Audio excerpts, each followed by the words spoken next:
हरतालिका तीज व्रत कथा। शिवजी कहते हैं, हे पार्वती, बहुत समय पहले तुमने हिमालय पर मुझे वर के रूप में पाने के लिए घोर तप किया था। इस दौरान तुमने अन्न जल त्याग कर सूखे पत्ते चबाकर दिन व्यतीत किए थे।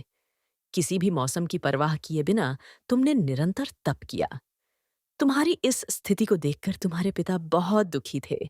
ऐसी स्थिति में नारद जी तुम्हारे घर पधारे। जब तुम्हारे पिता ने नारद जी से उनके आगमन का कारण पूछा, तो नारद जी बोले, हे गिरिराज, मैं भगवान विष्णु के भेजने पर यहाँ आया हूँ। आपकी कन्या की घोर तपस्या से प्रसन्न होकर वह उससे विवाह करना चाहते हैं। इस बारे में मैं आपकी राय जानना चाहता हूँ।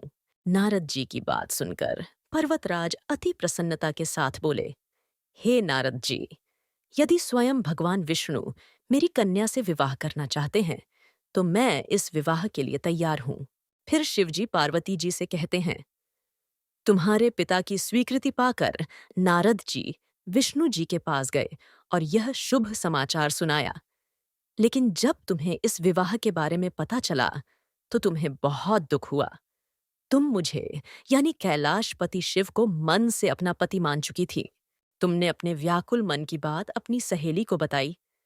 तुम्हारी सहेली से सुझाव दिया कि वह तुम्हें एक घनघोर वन में ले जाकर छुपा देगी और वहां रहकर तुम शिवजी को प्राप्त करने की साधना करना। इसके बाद तुम्हारे पिता तुम्हें घर में न पाकर बड़े चिंतित और दुखी हुए। वह सोचने लगे कि यदि विष्णु जी बारात लेकर आ गए और तुम घर पर ना मिली, तो क्या होगा। उन्होंने तुम्हारी खोज में धरती पाताल एक करवा दिए, लेकिन तुम न मिली। तुम वन में एक गुफा के भीतर मेरी आराधना में लीन थी। भाद्रपद तृतीय शुक्ल को तुमने रेत से एक शिवलिंग का निर्माण कर मेरी आराधना की, जिससे प्रसन्न होकर मैंने तुम्हारी मनोकामना पूर्ण की। इसके बाद तुमने अपने पिता से कहा कि पिताजी, मैंने अपने जीवन का लंबा समय भगवान शिव की तपस्या में बिताया है और भगवान शिव ने मेरी तपस्या से प्रसन्न होकर मुझे स्वीकार भी कर लिया है। अब मैं आपके साथ एक ही शर्त पर चलूंगी कि आप मेरा विवाह भगवान शिव के साथ ही करेंगे। पर्वतराज ने तुम्हारी इच्छा स्वीकार कर ली और तुम्हें घर वापस ले गए।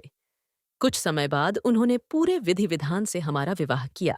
भगवान शिव ने इसके बाद कहा कि हे पार्वती, तृतीया को तुमने मेरी आराधना करके जो व्रत किया था, उसी के परिणाम स्वरूप हम दोनों का विवाह संभव हो सका।